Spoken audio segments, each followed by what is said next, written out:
football folks doing? Last week they had Brady. This week they got Pitt. We're literally doing it differently from everybody else. As a matter of fact, moving forward from this point on, I will not make reference to PFF. Do you not understand that they are that way because you're Joe Flacco? You just like to discredit things that people deserve credit for. That you can't possibly be expected to defend that. Talk about the game, Sam. So, who cares about what people think about us? Yeah, I like football season, all the things that go with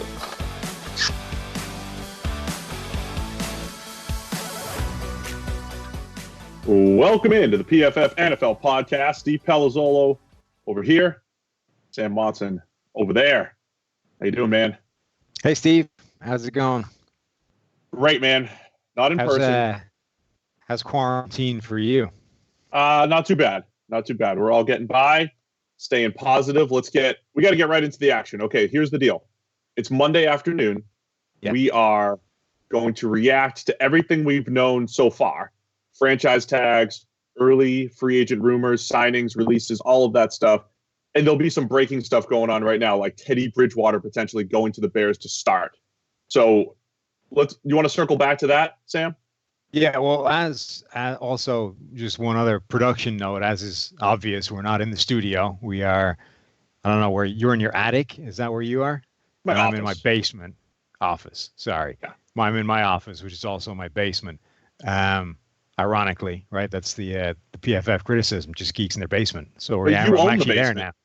That's true. Yeah, that's true. It's nobody else's. It's mine. So the audio is probably likely to be somewhat questionable. The video is certainly questionable compared to what we're used to.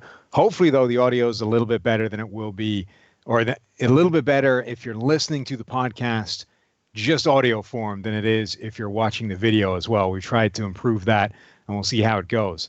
The first thing I think that's probably worth covering, are you surprised that this is happening at all, free agency? I figured that they would push this thing off. Yeah, but I think what happened was Sunday they had all the free agent tag stuff and the tag stuff and releases, and I think the NFL looked at it and said, "Oh, nobody got really mad. Let's keep going." It sounded like all the rumors we were hearing is that they were going to push it back, and then teams had to do their release stuff, and it was like, "All right, as is." It sounded like the NFLPA, though, were the ones that vetoed it. You know, it's the start date for the league year is collectively bargained, so they both had to agree, essentially, whether it was getting pushed off or not. It sounded like the NFL wanted to, and the NFLPA said, no, we'll go right now, thanks. A lot of money on the line as soon as Wednesday hits. So it's $230 million, I think, in signing bonuses. So I think the NFLPA said, hey, let's carry on. Let's get that bonus money. We'll figure out the draft after. So let's start with the most crazy news that's happened so far, which is the madness of the Houston Texans, Arizona Cardinals trade that went down. And the fun thing about free agency is this stuff comes out like in dribs and drabs. And initially it was just the Cardinals have traded David Johnson, the running back, to Houston. And that in and of itself was kind of crazy because it was like, wow, the Cardinals actually found a trade partner for that insane contract that they're stuck with David Johnson. Then it was actually Nuke Hopkins has been traded to the Cardinals in addition to the bells and whistles of this trade. So as of now, this trade looks like the Cardinals get DeAndre Hopkins and Houston's 4th round pick. The Texans get David Johnson, a 2nd round pick, and a 2021 4th round pick. This is the kind of trade that gets vetoed in fantasy leagues. Yeah, it's not that bad, Sam. It is. No, it's not that. Listen, the Texans. I don't like it for the Texans. Obviously, they're taking one of their few strengths on the team, which is that passing attack, and making a very questionable move, losing one of the best receivers in the NFL. Obviously, with Hopkins, the one guy that Deshaun Watson has shown trust in since he's entered the league, and it seemed like Houston's only shot was to have Nuke out there, Will Fuller out there stretching the fields, the couple tight ends that they've spread the ball to, and then figuring out a way to build their secondary. They're just so depleted because of the Laramie Tunsil trade that getting any sort of, draft capital back, I felt like they just got pressured into that by their own Tunsil trade. This would have been, so, when we started off, we're looking for the reaction to this video, and Mike Renner was doing it. He said, look, I got to see what it is, because if they get number 8, if they get number 8 overall in this draft, I don't know that I hate it. They are, at that point, you could say they're getting younger. There's top wide receivers potentially available at 8. You could make that work, but they didn't. They got a running back and a second round pick, and they had to give up a 4th in addition to Hopkins to get that. This, for the Cardinals, this is amazing. Their receiving core was bad. They have Kyler Murray. This offseason was all about fixing the wide receiver group, as we said on the last podcast. They've done a fantastic job of doing that. They also got rid of David Johnson's salary to make it happen. The difference between David Johnson's salary and Nuke Hopkins' salary, it's almost a wash. There's like $1 million between them. So they got rid of a terrible contract and fixed their receiving problem at the same time and gave up effectively, somewhere less than a second round pick in value to make that happen. For them, this is a phenomenal trade. For the Texans, I don't see upside to it. Yeah, I don't love it for the Texans. I agree. It's not. Yes, it's not great for the Texans. I do love it for the Cardinals as well. I think this opens up the possibility in the draft where they could go offensive tackle with their first round pick, or anytime a team trades picks for a veteran player, we talk about trading down and all that stuff. I mean, I think this does open up a great opportunity for the Cardinals to say, okay, we gave up that second round pick for Nuke Hopkins, but if we work the draft and we start to trade down and just start to fill multiple holes, they can rebuild this thing in a hurry in Arizona. Hopkins has been fantastic. Kyler Murray needs that weapon. So yeah, I do love that. And they've showed they don't need David Johnson. So that's nice. But yeah, I'm not really sure what Houston's doing with the David Johnson component of this, or the fact it's not like Nuke. I don't think he slowed down last year. Do you think he slowed down at all?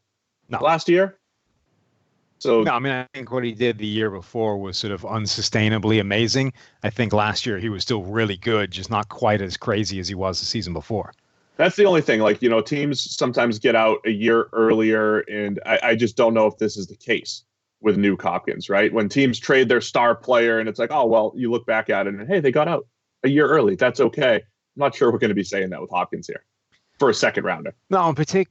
Right. That's the thing, right? It would be one thing if you got out and you got that first round pick, or you got something that was a huge haul that would say, okay, fair enough. You've traded a star wide receiver at the peak of his powers, but you did get a pretty impressive haul back for him. And, you know him better than the rest of us. So maybe you are getting out a year early. This just, I don't see the logic for Houston. Like most trades, you can at least sort of see what they thought they were doing.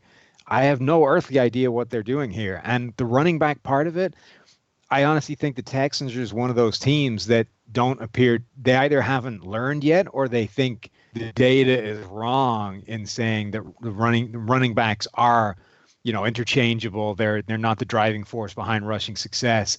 I think the Texans still firmly believe that they are. And if you get an all-pro running back, it changes everything. Yeah, so here's where this would make sense for the Texans. If they looked at their situation, and we were sitting here doing the How Do You Fix the AFC podcast a couple weeks ago, right? And we're like, how do you fix the Texans? Well, they just don't have the resources in the coming years to fix their holes. So if you said, okay, we've got Nuke Hopkins, this one asset, and we can flip it into 3 players at important positions, at corner, maybe it's more offensive line help, even though they've attacked that pretty well. Someone replaceable in the receiving core, whatever it might be, right? If that was the case, then I think I could get behind it. Could you get behind that? If you knew that you could get 3 players back, whether it's a second rounder, them not giving up a 4th rounder, actually getting a 4th rounder, right? Like if they were getting more back, I could understand flipping Nuke, maybe, just because there's so many other holes that they made essentially because they gave up so much for Tunsil. Well, that's what I'm saying. It would kind of make sense if they'd gotten the number 8 overall pick, or if they'd gotten a real haul for Hopkins. I still don't know that I would agree with it, but I could at least see what they were trying to do. The only way the David Johnson component of it makes any sense is if you still firmly believe that a running back will further the development, will make life easier for a quarterback.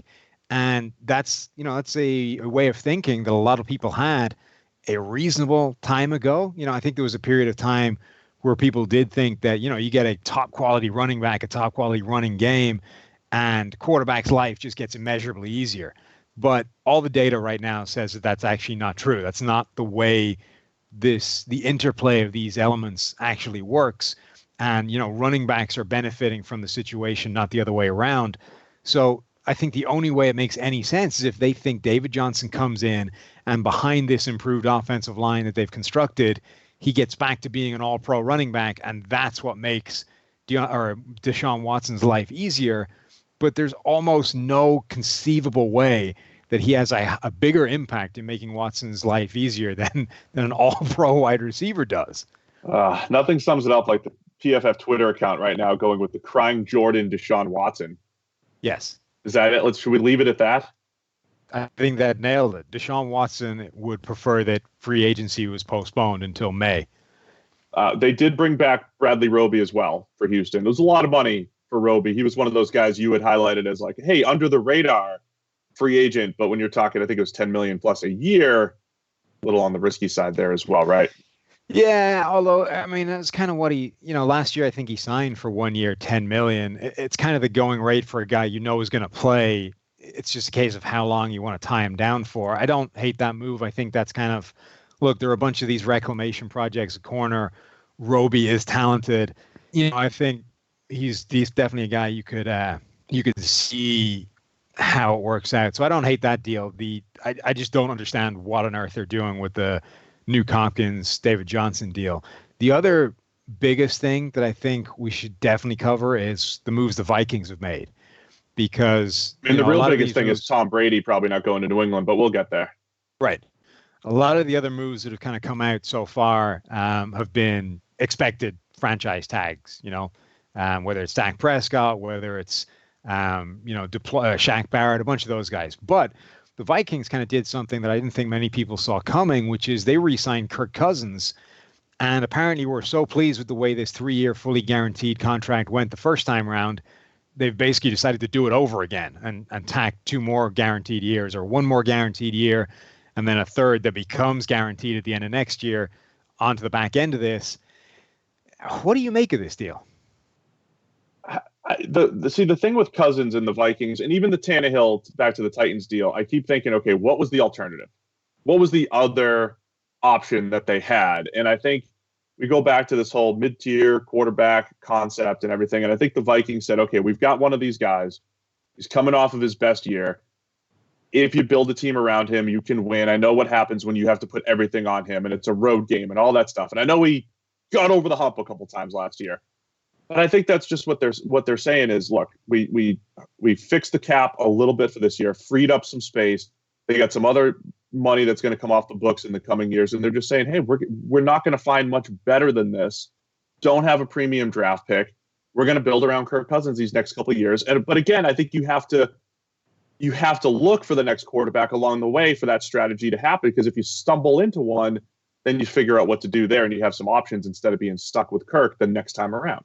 And that's the problem, right? Is that they never looked. So they were content to toddle along with Sean Mannion as a backup quarterback who, even if you thought was better than we do, you're letting hit free agency now. So you're not invested in that as any kind of backup plan. And consequently, they didn't have any options. Can I give you a number, though, that might change your opinion on it just a little bit? Yes. I know the salary cap is going up, new CBA and all that kind of stuff, but in 2022, Kirk Cousins is going to have a salary cap number of $45 million. Which year? 2022. The final year of his contract, right? As it currently stands. $45 million cap hit. Yeah, that's massive. So here's the thing, right? They've like I say, they've basically just re-upped for the same arrangement they had last time around. And last time around, I think it made some sense because this is a team that just lost in the NFC Championship game. They thought that they were a Super Bowl caliber team, and they needed a quarterback that could do what Case Keenum or Teddy Bridgewater or Sam Bradford wasn't capable of, which is every now and again, this Super Bowl caliber roster is going to get blown out for the first 10 minutes of a game.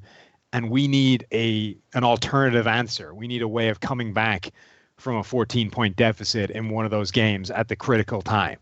And they decided Kirk Cousins was worth that, right? He might not be functionally much better than those guys, but he plays in a different way, or at least has the capability of playing in a different way that they didn't have.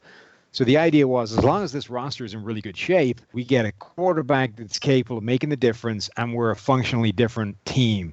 We have a better chance of winning a Super Bowl.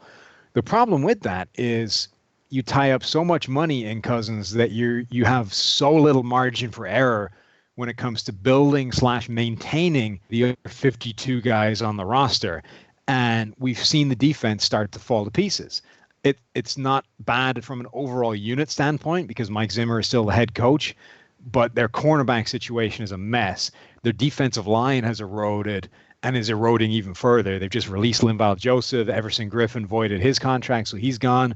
So Janelle Hunter is like last man standing on that defensive line. You know, they're tagging Anthony Harris with some of this freed up money. They might keep him around or they might trade him. So in theory, the two safeties are there, but the cornerbacks are a disaster right now. So my point is, everything is now falling apart around Kirk Cousins. You can no longer look at this situation and say, well, we're a championship caliber team. We just need the quarterback.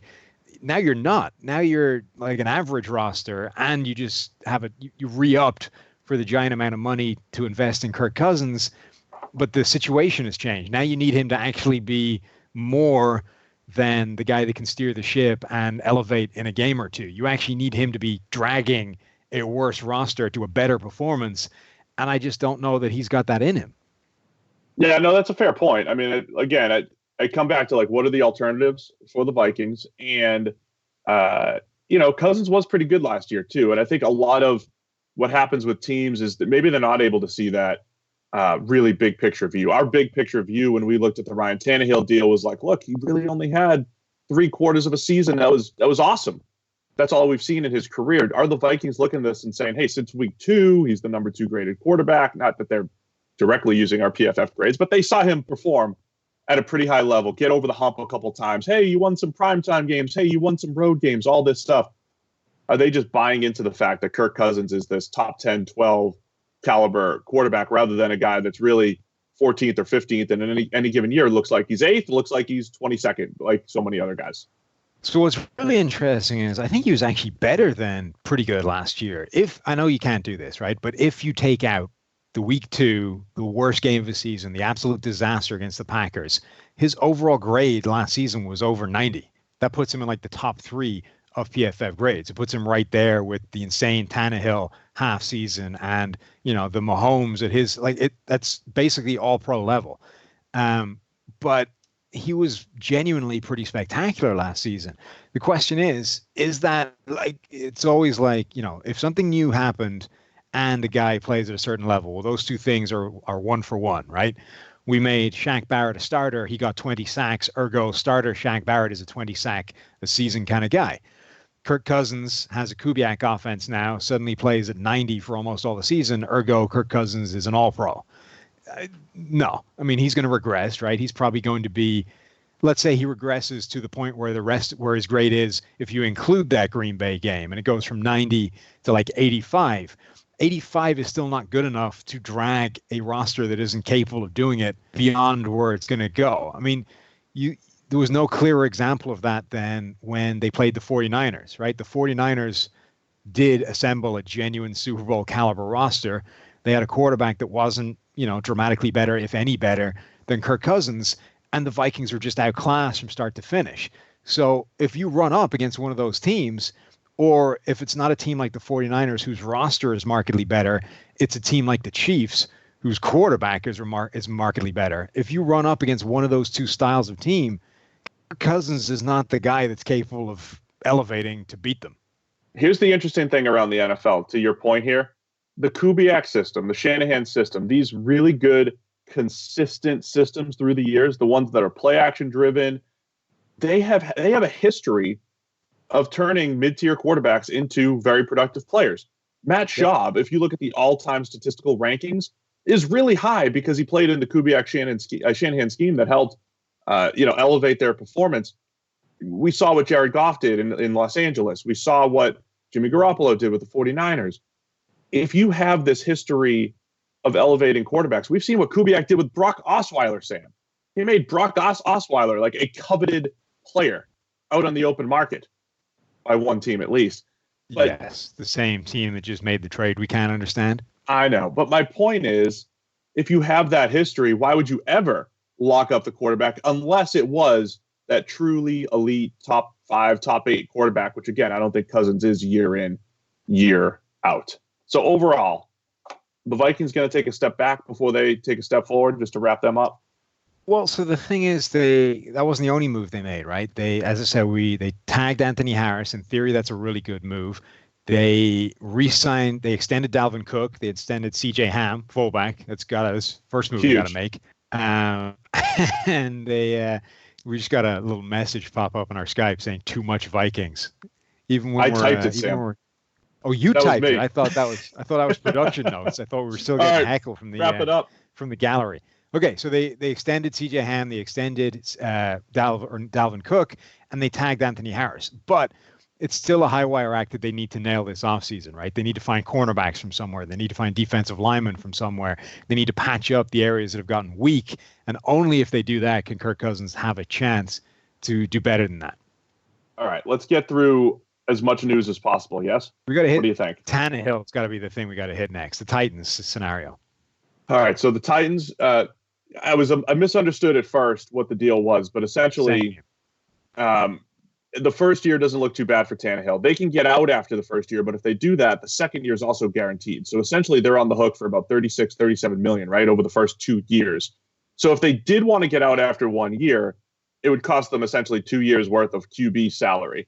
And then once they decide next year we're going with Tannehill, he's locked in for. So once they say, hey, 2021, Tannehill's our guy. He's also locked in for 2022 at a higher price, and he becomes one of the highest paid guys. Now, eventually, I think a lot of guys are going to get paid more than him, and the contract's not going to look crazy. But either way, bottom line is they're betting on Tannehill. They're not betting on him with an easy out. They're betting on him for at least 3 years to be their guy in Tennessee. And then, of course, they franchise tag Derrick Henry on top of that. So that's the thing, right? Is it's hard to look at the Tannehill deal in isolation. I think it almost has to be paired with the Derrick Henry thing, which in my eyes makes it worse, right? It's, yeah, sure, we could look at Tannehill in a slightly more favorable light and say, well, maybe in this system for us, he's a better player than his baseline. On the other hand, it's hard not to think that, hey, we just wanted to be able to keep around Derrick Henry, so let's try and work out desperately something for Tannehill so that we have the franchise tag to keep Henry around. If that's your motivation for doing anything, it's just bad process. I agree. When I first saw the deal, I had the same thought that you did, which is it looked like it was structured in such a way that they're essentially having 2 years of guaranteed money at slightly less than the sort of double franchise rate, and then a third year that they can sort of opt into at the end of those 2 years. But they have to opt into the third year at the end of the first season, which is bizarre. So it's either a 1 year deal where you're paying him massively more than you would for the franchise tag, or a 3 year deal in which you're paying him basically market value for a giant amount of money that you have to decide after year one. So ultimately, I just don't understand, other than the Derrick Henry thing, why you wouldn't just franchise tag him, because he's going to regress next year. The only question is how badly. So play him and figure out how badly, and then deal with the situation from there. I think the alternative is when you look at quarterback deals, even if Tannehill's 85% of what he was this year, even if he's 75%, look at what Cousins just made, right? I mean, we're talking about guys make a ton of money at quarterback. So it's almost like just always do the deal earlier rather than later. And if you kick the can down the road like Washington did, Cousins' price tag, even though Cousins wasn't great in Washington, it's not like his price tag went down after back-to-back franchise tags. I agree. So let me give you a scenario then. Let's say that his regression goes back exactly as far as his early year career in Miami, right? That sort of 80 overall PFF grade level, which is coincidentally about where Kirk Cousins always was. Yeah. Let's say that's the level he ends up with. What do you want with that? Like, are you happy with the 3 year deal if that's the Ryan Tannehill you now have?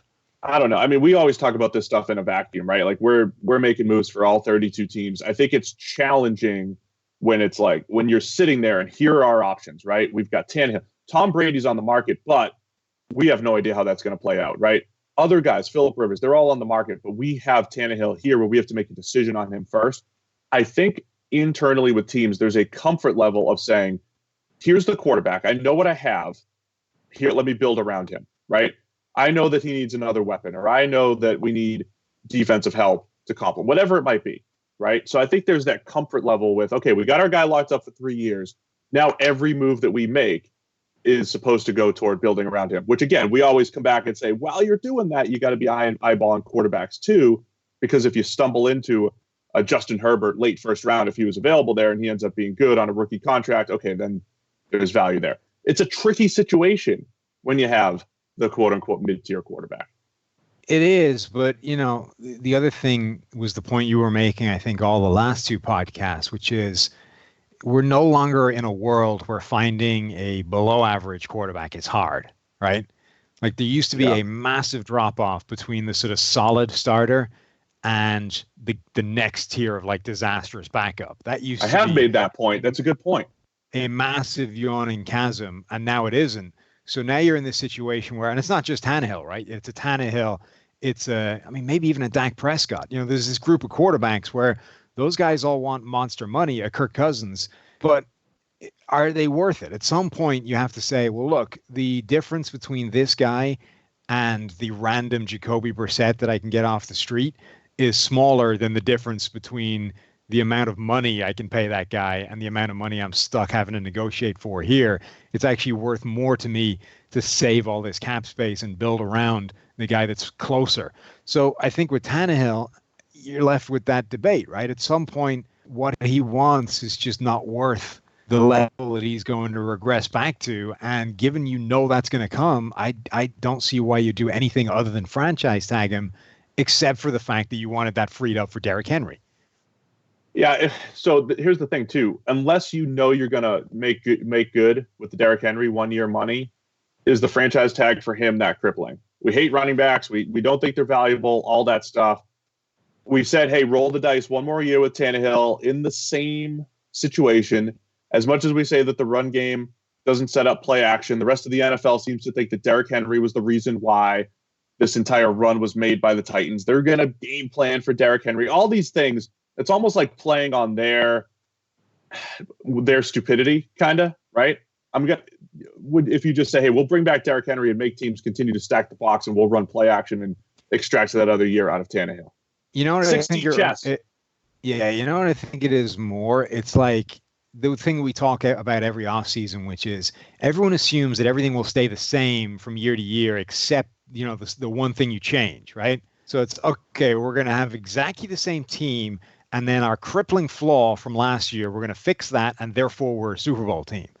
I think the Titans are looking at this, and they're saying, well, Ryan Tannehill played really well. Obviously, he was set up by Derrick Henry, but he'll come back. We'll keep Henry around. He'll do the same thing. Henry will have the exact same scenario, right? He'll be able to dominate behind that line. He'll have Tannehill there, so he'll have success as well. And it's like everything, we went on this run into the playoffs from being 2-4. We knocked off 2 of the better teams in the postseason, and we came up just a hair short against a great team. They're like, well, we're just going to extend that for a full 16 games. We'll have the number 1 seed. We'll be at home this time, and everything will be great. Now we'll be a Super Bowl team. It's like, well, okay, but one, you're letting your right tackle walk out the door in order to make these things happen, and you could make an argument that he will have a bigger impact on the run game than Derrick Henry will. 2, he's probably not going to have the same level of success, even if everything repeated itself, just because what he was doing was pretty unsustainably good. 3, we've talked about how Tannehill's going to go backwards. That's almost certain to happen. The only question is how far. And 4, things just don't stay the same year to year. Everything changes. So you've basically worked on the basis that you're going to start 2020 with exactly the same scenario as you ended 2019. And that's almost certainly a fundamentally bad way of thinking about things. Yeah, I get you, man. And just to wrap things up on the Titans, their story for us, I think the last few years is here's this pretty average to slightly above average team, right? Or like really good solid roster across the board, right? And that's why Mariota led Titans teams were 9-7 for 4 straight years or whatever, right? I mean, they were a 9-7 team, and it took a career year from Tannehill to make them more than that. But now Cameron Wake's gone, Jack Conklin's gone, Logan Ryan's a free agent. Not huge names, but all the teams where you looked, a bunch of names where you looked up and down their depth chart, you said, okay, solid at corner, solid offensive line, solid everywhere. That's an issue too. right? So the same thing with the Cousins thing, right? The roster might get a little bit worse before it gets better, and you're expecting a little bit more from Tannehill. So, yeah. So I don't love what Tennessee have done, but equally they have brought back two important components from last season's run. So I'm not saying it's crippling or anything. I just don't love the way they've gone about doing that. Let's go through some of the other moves. We'll go a little bit more rapid fire on a couple here. I'm going in reverse order from the PFF blog. Eric Flowers gets a 3-year, $30 million deal. 30 seconds on why we're calling this a thumbs down here for the Dolphins. Well, the Dolphins are clearly tanking for Trevor Lawrence. That's the only explanation I can think of. It's not like so Eric Flowers gets a bad rap on like social media and in our circles because he gives up 1 million sacks and all that stuff. He did get better last year at guard. And to Mike Renner's point, he improved to like a 63 grade at guard. The one thing I will say is offensive linemen do get better years 4, 5, and 6. But when they're coming from that low baseline, I don't want to pay $10 million a year to find out if you are going to get better and turn into a reasonable player. So not a great move, we don't think, for the Dolphins. The Austin Hooper deal is now done. The Browns, of course, have made Austin Hooper the highest paid tight end in NFL history. 4 years, $44 million with 23 of it guaranteed. We covered that on last week's podcast. That look, Austin Hooper is a pass game calibration device. He will get you exactly what your pass game is capable of scheming up between zones, but nothing else. You do not make that the highest paid tight end in NFL history. That's just not a good way to spend money. And I know Kevin Stefanski comes over. He used a ton of 12 personnel. That's 2 tight ends, 2 receivers. And now if you look at that grouping, OBJ and Landry, the 2 tight ends, David Njoku and Austin Hooper, even if they get that production out of Hooper, again, the point is he worth all that money? When you're paying a tight end that type of money, you're expecting a Travis Kelce, a Rob Gronkowski, a George Kittle, a guy that the defense is saying, I must stop that guy. He is like the 4th guy the defensive coordinators are trying to stop, and that's why he was productive with the Falcons on those routes. Yeah, I mean, the point is, if you can achieve that production with Austin Hooper, you can achieve that production with a dozen guys you can get for half that price. So it's no matter what happens, it's just a fundamentally bad way of spending the money. The problem there, again, is supply and demand. The tight end class, Eric Ebron's the guy that we put just above Austin Hooper because his receiving ability might be a little bit more sustainable. Hooper's a better blocker. There's literally nobody. Hunter Henry got franchised. He's off the market. And then the tight end class in the draft is horrible. So by all accounts, right? Other than, taking a flyer on a guy in the 2nd, 3rd, 4th round. So it's a supply and demand issue, right? Huge need. They felt like, hey, we need 2 tight ends. So I could see him being productive, but just not living up to that money. Yeah, I still don't like it. All right, what else we got?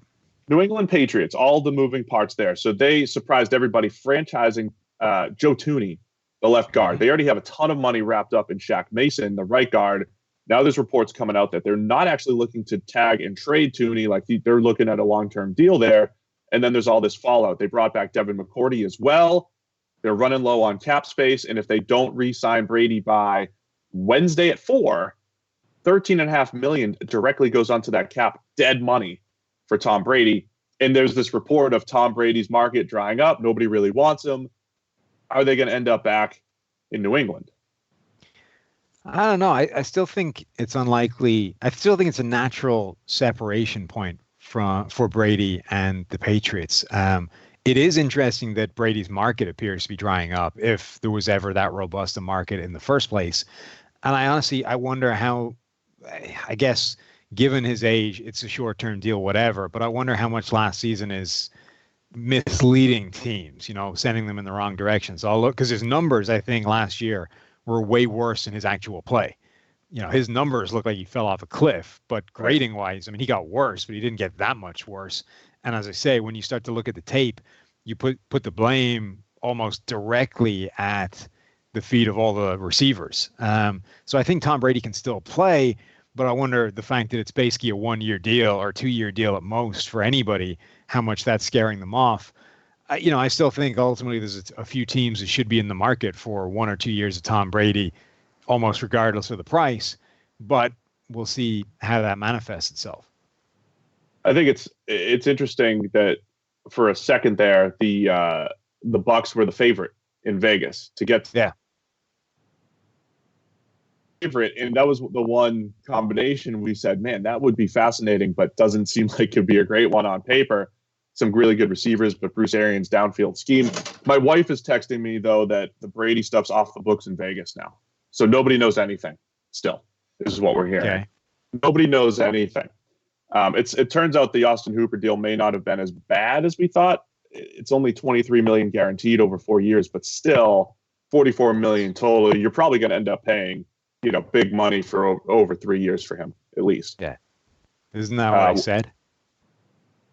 Yeah, I'm more going for, I'm more going based off of my initial, the whole day's been a blur. My initial reaction was he's the highest paid tight end in the NFL. Let's tear him down from, being the highest paid guy and breaking the bank here. It wasn't egregious. That makes him the highest paid tight end in NFL history, which, is pretty, regardless of, it's not crippling or anything. Like I say, it's not the worst deal in the world in terms of he will probably be a pretty good player and a productive one in that offense. I just don't like I don't like it as an allocation of resources. All right, so New England brings back their two consistent performers. Joe Thuney has gotten better every single year. Top 5 guard over the last couple of years. So that's, a solid move, but franchise tag, a lot of money for him. Oh, here you go. Breaking news. The Ravens have given Atlanta their tight end back. They've sent Hayden Hurst and a 4th-round pick to the Falcons in exchange for Atlanta's 2nd-round pick and a 5th-round pick. Wow. The Ravens flipped Hayden Hurst for a 2nd? I mean, I know they gave up a 3rd, but man, Hayden Hurst, the guy that the Ravens coveted over Lamar Jackson, their franchise QB. Yeah. Right. The Ravens make all the right moves, but sometimes there's that. Yeah, that is breaking news. Hayden Hurst, now he's a guy, even though he hasn't done a ton in the NFL, he actually does a lot after the catch. And if Atlanta did all that to scheme up Hooper and create some production there, Hurst, I think they could be productive there. Atlanta had the extra 2nd from the Mohamed Sanu trade as well. There is a not insignificant chance that Hayden Hurst is an upgrade for the Falcons over Austin Hooper, given the way they deploy their tight end and given the skill set that he has. I also, as much as I don't want to say you were taking a shot at the Ravens there, but, you were making the point that as much as they're universally lauded for doing all the smart things, they screw up every now and again as well, because everybody does, right? But it's a good example of how the smartest teams are the most willing to cut bait and recognize when they screwed up, right? They're not doubling down and saying, look, all right, we already invested this in him. We have to make sure we feed him the ball relentlessly. They're saying, no, screw it. We made a mess. We got a better tight end later down. Let's flip this guy for whatever we can get for him and get better that way. Those are the smartest teams, the ones that figure out how to maximize the impact or minimize the impact of the mistakes they make. Yeah, I agree that. So that's the risky part of taking any tight end in the 1st round, by the way. We've got David Njoku with the Browns. We're talking about, is he on the trading block? And they just, spent all the money on Austin Hooper, who's going to be the number 1 over Njoku. And then Hayden Hurst, 1st-round tight end, where in the same draft, Mark Andrews was drafted later, and he's better than Hurst. I mean, the Ravens have found, decent tight ends and used them well in that system. How about the Green Bay Packers? We got to talk Dak. Dak gets the franchise tag. Dak gets a franchise tag, which enables them to focus all of their attention on desperately trying to keep Amari Cooper around, which I think they need to because Dak needs Cooper. The Dak deal, I think, everyone knew that was happening in terms of they couldn't get a deal done. They franchise tagged him. There was no way they were letting him walk. But for Dallas, you just get this feeling that none of it should have ever gotten this far. Yeah. Everyone's hinting at a massive trade coming out. I tweeted eyeball emojis, Sam, and I don't know. It gets really good traction. If you need some cheap retweets, it's like the wrestling equivalent of the cheap pop when you just mention the city you're in. If you just go eyeball emojis, you get some good interaction on Twitter. I don't know if you've seen the Twitter tally lately, but I'm not sure I need that much help from you. Well, if I keep tweeting gold like this, I'll catch up. That's true. Double eyeball. This is where you make your money back. We have Rap Sheet reporting that the former Bills edge defender Shaq Lawson's going to sign with the Miami Dolphins. It seems like their moves are creeping in toward that Detroit Lions, right when Patricia got there. Thomas Dimitroff, right when he got to Atlanta, run first. Getting tougher. Shaq Lawson, a better run defender than he is. Pass rusher, solid overall player. We'll see what the terms are. But yeah, just a solid player. Nothing spectacular there for Miami. So they added him and Eric Flowers at guard. Was it 2 moves by the Packers? Christian Kirksey, 2 years, $16 million at linebacker, and then right tackle Rick Wagner to replace the departed. Wow, you went full Boston. Sometimes it accidentally sticks out there, sneaks out there. Gosh, it's so tough not being in person with you. Rick Wagner, the departed Brian Bulaga at right tackle. Yeah. I think Wagner's the perfect average tackle for them. Yeah, I think that's a fine move. Look, their problem or their only role with the offensive line with Aaron Rodgers still there is to basically make sure the thing doesn't fall to pieces, right? Make sure you don't creep beyond average and into bad at any one spot. And I think Wagner does that for them. He gives them a reasonable right tackle. You know it's not going to be an issue. And then I think Kirksey is a solid enough move, if just because it probably will prevent them from giving big money to Blake Martinez, you know? Like, he might not be an upgrade, he might not be a downgrade, but he's in the same ballpark, and it's a cheap enough deal that you don't have to get kind of free agent fever and just start throwing money at a guy like Martinez because he's made a ton of tackles and he's been productive in your defense, and now he's on the open market. You know, I think it's a reasonable move. The problem is Kirksey hasn't really been good since 2015 or 16. Yeah. Which is, again, the same idea as Blake Martinez. A lateral move for the Green Bay Packers. What else do we have here? Kansas City Chiefs give the franchise tag to Chris Jones. I was just looking at the cap, the contracts that Kansas City has. I know they just won the Super Bowl and they're going to be carried by Mahomes until they'll always be carried by Mahomes, but they've got that easy contract for him right now. But they have a ton of money wrapped up in Frank Clark. Like, this really could be the end for Chris Jones in Kansas City, maybe just one more year here. So, well, that was the other thing is, do you think that they're planning on, well, 3 options, right? Are they planning on franchising him and trying to work out a long deal, franchising him and getting one more year out of him and then bouncing, or franchise and trade and saying, look, we already have too much money tied up elsewhere. We're not going to let you leave for nothing, but we're going to try and get what we can for you right now. I honestly, from a sort of analytics team building point of view, trading him would be the right move. Though, honestly, if your choice is like which guy deserves the money, Chris Jones or Frank Clark, they've already made the mess of giving the money to Frank Clark. Like, that's the wrong place to put that money. But in this situation, well, I don't know. What do you think they're going to do with it? I think they should explore those trade options. I think at the very least, it does kind of make sense before they pay Mahomes, give it one more shot with Chris Jones with the big money this year, and then let him walk next year. Frank Clark sitting there. The cap numbers, right now, $22 million for Frank Clark, $21 million for Sammy Watkins, who wants out, would be $7 million in dead money, 14 total. If he gets released, Tyreek Hill's making 17, Tyrann Mathieu is making 60. Oh, they have a lot of guys up over 15, none of which are Patrick Mahomes. They got to pay him in the coming years. So I think there's something to be said for, hey, let's give it one more shot with this current roster, knowing that probably they're going to try to get rid of Sammy and save some money somehow there. One more shot with Chris Jones this year, but listen to all those offers in case somebody goes crazy for him. Yeah. Shaq Barrett also gets.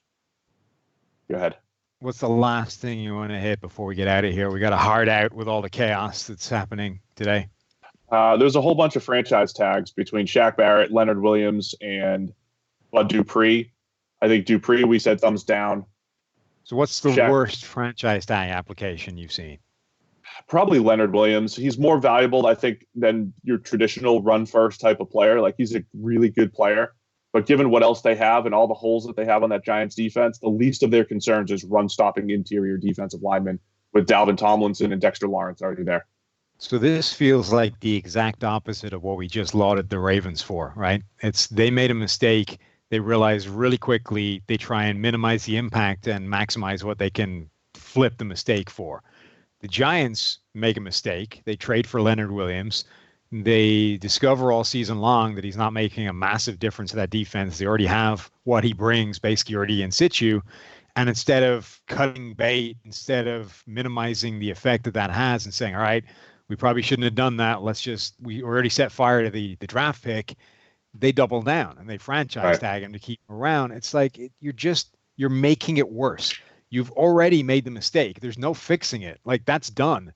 Just all you can do from that point is minimize the negative impact that mistake can have. And instead, you're doing the opposite. You're maximizing the negative that mistake has on your team.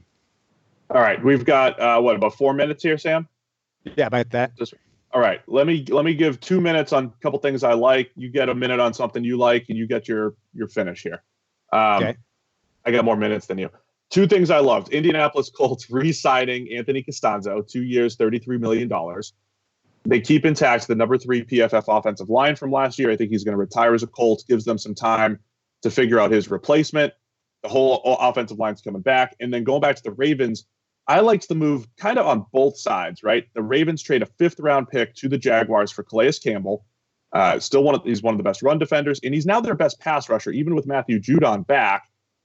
I think it shows the value of having that extra draft capital. It's what smart teams do when you have 4th, 5th, and 6th-round picks, and you can just float those around the league for established players like Calais Campbell. That is a steal.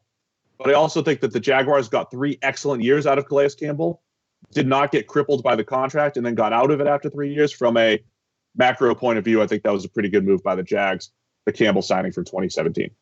Oh, I think that, Mike Renner posted the list of 5th-round picks over the past few seasons. I 100% agree that the Ravens showing, again, what you should be doing. You should be looking to shop the last 3 rounds of your draft for established quality veteran players that will impact your team immediately in year one.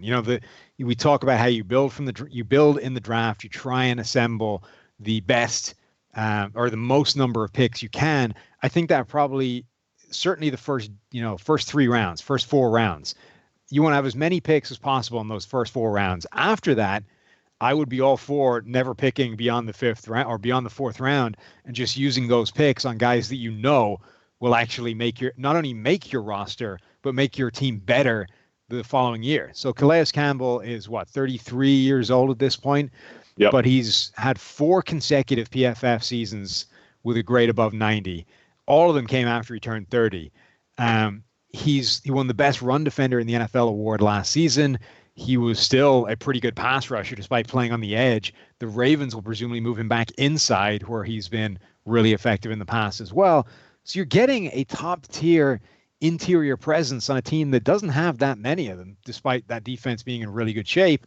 And all it cost you was a 5th-round pick and a modest extension. Like, that is an absolute steal that every team should be trying to achieve somewhere. Like, anybody that's selling assets, you should be throwing 5th-round picks in their direction to try and get guys on. So I love that move as well. Having that cap space is huge. That's why you don't go all in and max out the cap all the time, so that you have the flexibility to do to actually execute those moves. And it continues positionless football for the Ravens. He's an interior player and he's an edge. He could do it all. Man, we could have gone for 12 hours, but we'll be back on Thursday to recap it all even more, right? Yeah. So podcast will continue as is, despite the social isolation and progress of PFF. We are all back in basements or attics or various parts of our own abodes. In my office. Yes. Air quotes, office.